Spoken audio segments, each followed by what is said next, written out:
Apa itu mubah? Yaitu huwallazi yajuzu lil insani fi'luhu, yaitu suatu perkara yang boleh dikerjakan oleh manusia, wa tarkuhu, dan boleh juga ditinggalkan oleh manusia.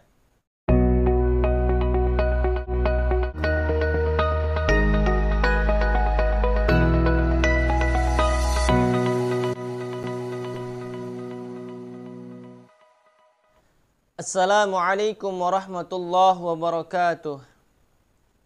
Alhamdulillahi wa kafa, wassalatu wassalamu ala habibil mustafa, wa ala alihi wa sahbihi ahli tuqa wal wafa.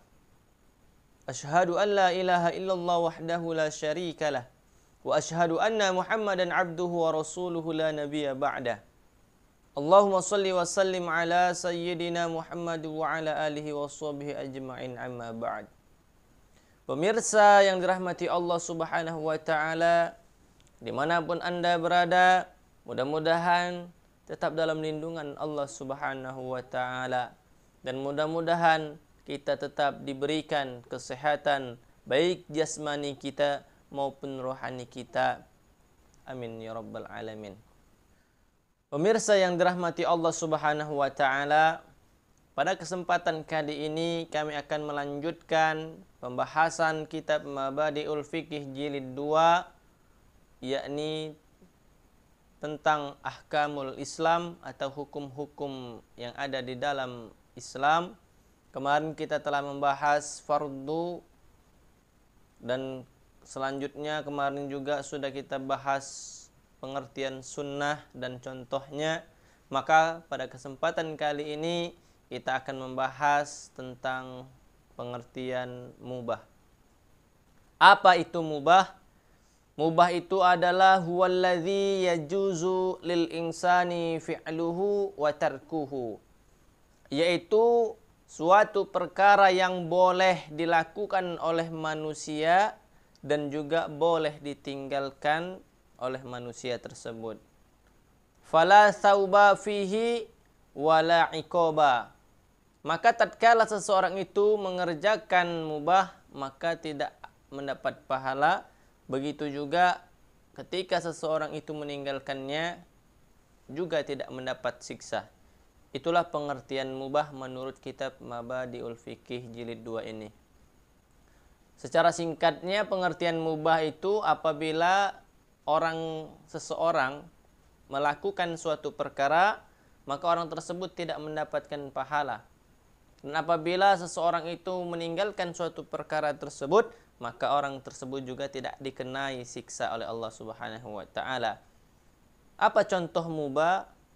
Salah satu contoh mubah yaitu mandi yang kita lakukan setiap hari, makan yang kita lakukan setiap hari. Hukum asalnya adalah mubah. Tetapi mandi ini asalnya mubah, bisa berubah menjadi sunnah atau bisa berubah menjadi wajib, atau juga bisa berubah menjadi haram.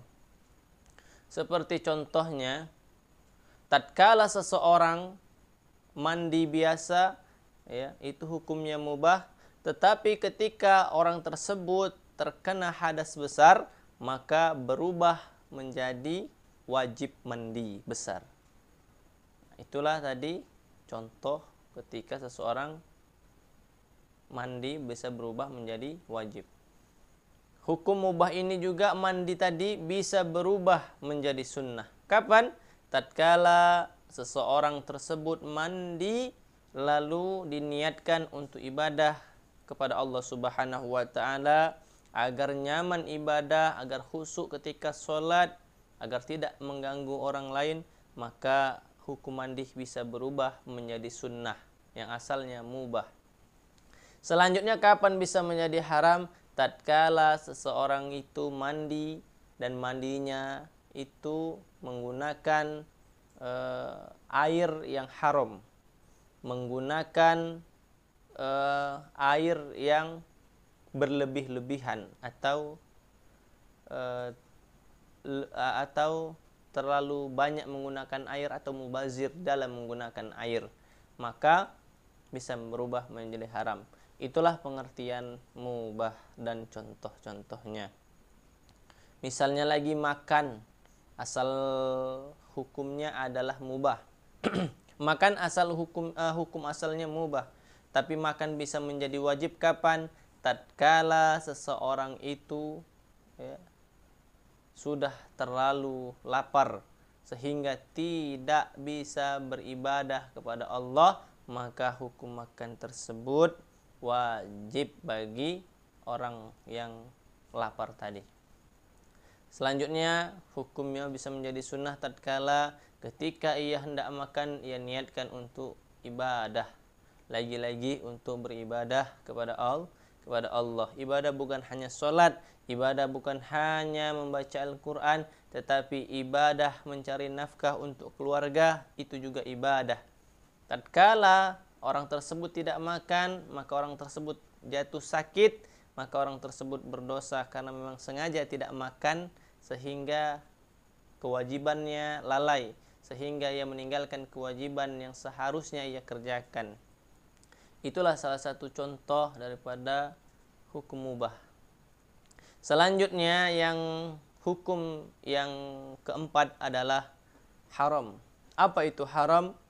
Huwal wajibu tarkuhu, yaitu wajib untuk meninggalkannya. Faman fa'alahu, maka barang siapa yang mengerjakan haram, ya, mengerjakan sesuatu yang haram, yanalu iqaban, akan mendapatkan siksa dari Allah Subhanahu wa taala. Wa man tarakahu, dan barang siapa yang meninggalkan perkara yang haram, sawaban, maka akan mendapatkan pahala dari Allah Subhanahu wa taala. Maka hukum haram ini kebalikan daripada hukum wajib. Kalau wajib, kita wajib untuk mengerjakannya. Kalau haram, wajib untuk meninggalkannya. Kalau wajib ketika kita mengerjakannya mendapat pahala, kalau haram ketika kita mengerjakannya akan mendapat siksa dari Allah Subhanahu wa taala.